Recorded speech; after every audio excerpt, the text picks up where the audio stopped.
नमस्कार। आज हम करते हैं मुग़ल शासक जहांगीर। मुग़ल शासक जहांगीर जिनका शासनकाल 1605 से 1627 तक था। देखिए, मुग़ल शासक जहांगीर का मूल नाम था सलीम। इनका मूल नाम या बचपन का नाम सलीम इसलिए था कि ये सलीम चिश्ती संत थे, उनके आशीर्वाद से उत्पन्न हुए थे, ऐसा माना जाता है। इनकी सैनिक सेवाओं के बदले इनको 12,000 का मनसब दिया गया था। इन्होंने अपने पिता से नाराज़ होकर 1299 में अपने पिता के खिलाफ विद्रोह किया था। पिता यानी अकबर के खिलाफ इन्होंने विद्रोह किया था, ठीक है। और इनके विद्रोह को दबाने के लिए अबुल फजल को भेजा गया था। किसको भेजा गया? अबुल फजल को। लेकिन जहांगीर ने धोखे से 1602 के अंदर अबुल फजल की हत्या करवा दी थी। देखिए, अबुल फजल है वो मुग़ल काल के अंदर अपनी रचनाओं आईने अकबरी, ठीक है, और अकबरनामा आदि के लिए प्रसिद्ध है, जो इनकी रचनाएं हैं। और ये अकबर के बहुत ही विश्वास पात्र थे, लेकिन जहांगीर इनसे नाराज़ था, इसलिए उन्होंने अबुल फजल की हत्या करवा दी, ठीक है। अपने पिता की मृत्यु के पश्चात 1605 ईस्वी के अंदर नूरुद्दीन, ध्यान रखे, नूरुद्दीन, ठीक है, जहांगीर है वो नूरुद्दीन मोहम्मद जहांगीर के नाम से शासक बने। और मूल नाम क्या था? सलीम। लेकिन ये शासक बने नूरुद्दीन मोहम्मद जहांगीर के नाम से शासक बने। और कहाँ बने? आगरा में। इनका राज्याभिषेक कहाँ हुआ? आगरा। लेकिन शासक बनने के बाद जब इनका शासन स्थापित हुआ, उसी दिनों बाद में क्या हुआ कि शहजादा खुसरो ने विद्रोह कर दिया था। किसने किया? खुसरो। और शहजादा खुसरो ने जब विद्रोह कर दिया तो उस शहजादे को सिख गुरु अर्जुन देव ने आशीर्वाद दिया, सहायता दी। किसने? सिख गुरु अर्जुन देव ने। इसलिए जहांगीर ने 1606 के अंदर सिख गुरु अर्जुन देव की हत्या करवा दी थी, ठीक है। लेकिन जहांगीर के काल की एक विशेष बात माने तो वो है न्याय की जंजीर। यानी कोई भी फरियादी फरियाद करने के लिए आता है, उसके लिए उसने न्याय की जंजीर लगवाई, तो वो न्याय करने के लिए कभी भी हाजिर हो जाया करता था। इसलिए वो इतिहास में एक अलग ही पहचान रखता है। जहांगीर है उसका कंधार से अभियान विशेष रूप से जुड़ा हुआ है, क्योंकि जहांगीर ने कंधार क्षेत्र को जीत लिया था। और कंधार की जो विजय है वो जहांगीर की सैनिक और व्यापारिक तरीके से बहुत ही महत्वपूर्ण जीत मानी जाती है। किसकी? कंधार, जो बहुत ही महत्वपूर्ण थी व्यापारिक दृष्टि से और सैनिक दृष्टि से। 1611 के अंदर क्या हुआ? जहांगीर ने मेहरुनिसा से विवाह किया। किससे विवाह किया? मेहरुनिसा। तो जहांगीर ने जब मेहरुनिसा से विवाह किया, वो एक विधवा थी। बाद में उसे नूर महल, ठीक है, नूर महल और नूर जहां की उपाधि दी गई। और कालांतर में यही नूर जहां बादशाह बेगम कहलाई। क्या कहलाई? बादशाह है बेगम कहलाई।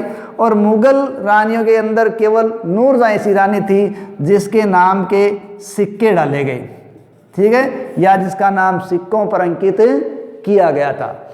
तो वो कौन थी? नूरजहां। जहांगीर के शासनकाल के अंदर ब्रिटिश दूत के रूप में कैप्टन हॉकिंस, कौन आए थे? Captain Hawkins. और दूसरे थे सर टॉमस्रो। ये जहांगीर के काल में ब्रिटिश राजदूत भारत में आए थे। लंबी बीमारी के पश्चात, ठीक है, 1627 के अंदर जहांगीर की मृत्यु हो जाती है। इस प्रकार जहांगीर का शासनकाल समाप्त होता है। जहांगीर के बाद उसका पुत्र है शाहजहां, शासक बनता है। तो इसके बाद अगले जो शासक हैं वो कौन है? शाहजहां, ठीक है।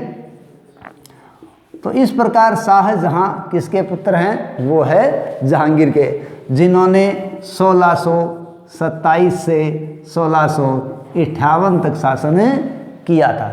देखिए, शाहजहां का मूल नाम था खुर्रम। क्या नाम था? खुर्रम शाहजहां का मूल नाम था। 1612 के अंदर इनका विवाह होता है किससे? अर्जुमंद बानो बेगम से। किससे? अर्जुमंद बानो बेगम से इनका विवाह कब हुआ? 1612 में। और यही बाद में क्या कहलाती है? मुमताज़ महल कहलाती है।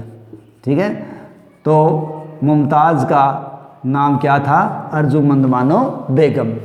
किसकी पत्नी थी? शाहजहां की। शाहजहां का राज्याभिषेक जहांगीर की मृत्यु के पश्चात 1628 ईस्वी में आगरा में हुआ था। ठीक है, जहांगीर का भी राज्यारोहण कहाँ हुआ? आगरा। और शाहजहां की कहाँ हो रहा है? आगरा के अंदर। लेकिन यहाँ हमें देखना पड़ता है खाने जहां लोदी का विद्रोह। शाहजहां है, उनके शासनकाल के अंदर खाने जहां लोदी और दूसरे थे जुझार सिंह बुंदेला। ठीक है, ये विद्रोह शाहजहां के काल में होने वाले महत्वपूर्ण विद्रोह थे, जिनको शाहजहां ने बड़ी बहादुरी के साथ दबाया था। 1632 इस समय क्या हुआ? पुर्तगालियों को हुगली से खदेड़ा। ठीक है, बंगाल हुगली नदी के क्षेत्र से 1632 में शाहजहां ने पुर्तगालियों को खदेड़ दिया था, उस क्षेत्र पर कब्जा कर लिया था। उसके बाद महाराष्ट्र के अहमदनगर पर भी शाहजहां ने विजय प्राप्त की थी। बीजापुर के सुल्तान थे। बीजापुर एक दक्षिण भारत की रियासत है। उनके सुल्तान थे आदिल शाह। कौन थे? आदिल शाह। उनको हराकर बीजापुर को अपने अधीन किया या बीजापुर को जीत लिया था। 1652 के अंदर इन्होंने अपने बेटे औरंगजेब को, ठीक है, अपने पुत्र औरंगजेब को इन्होंने दक्षिण का सूबेदार बना दिया। तो औरंगजेब दक्षिण के अभियानों पर ही देखो अधिक लंबे समय तक रहा है। लेकिन जब शाहजहां बीमार हो गए तो शाहजहां के बीमार होने पर औरंगजेब और उसके भाइयों के बीच युद्ध छिड़ गया और यह युद्ध इतिहास के अंदर उत्तराधिकार के युद्ध के नाम से जाना जाता है। किस नाम जाना है? उत्तराधिकार का युद्ध। इन उत्तराधिकार के युद्ध के अंदर औरंगजेब ने दारा शिकोह है, किसको? दारा शिकोह है, शाह शुजा और मुराद, अपने इन भाइयों को मार दिया और राज्य प्राप्त किया। ठीक है, और इन्होंने जब राज्य प्राप्त किया तो अपने पिता शाहजहां को आगरा के किले में कैद कर दिया। ठीक है, जहां वो लंबे समय तक 8-9 सालों तक कैद रहे थे और 1666 में उनकी मृत्यु हुई थी। इस प्रकार औरंगजेब ऐसा शासक हुआ जिसने अपने ही पिता को आगरा के किले में कैद कर दिया और उत्तराधिकार के युद्ध के अंदर अपने भाइयों को मारकर गद्दी पर बैठा था। उत्तराधिकार के युद्ध के अंदर एक युद्ध बहुत ही महत्वपूर्ण है और वो है धर्मत का युद्ध। ठीक है, देखिए धर्मत कहाँ है? धर्मत मध्य प्रदेश का क्षेत्र है। इस युद्ध के अंदर औरंगजेब ने अपने भाई दारा या दारा शिकोह को हरा दिया था और शासक बना था। औरंगजेब ने इस प्रकार से अपने पिता को कैद में डाला, उत्तराधिकार के संघर्ष में शासक बना। ये सब घटनाएं शाहजहां के जीवित रहते ही हुई हैं। ठीक है, और शाहजहां के समय की जानकारी देखें तो फ्रेंच यात्री हैं बर्नियर। कौन है?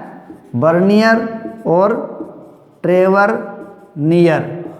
ये फ्रेंच यात्री है जो शाहजहां के समय की जानकारी देते हैं। इस समय इन्होंने यहाँ की यात्रा की थी। इसी प्रकार इटालवी यात्री आए हैं मनुच्ची।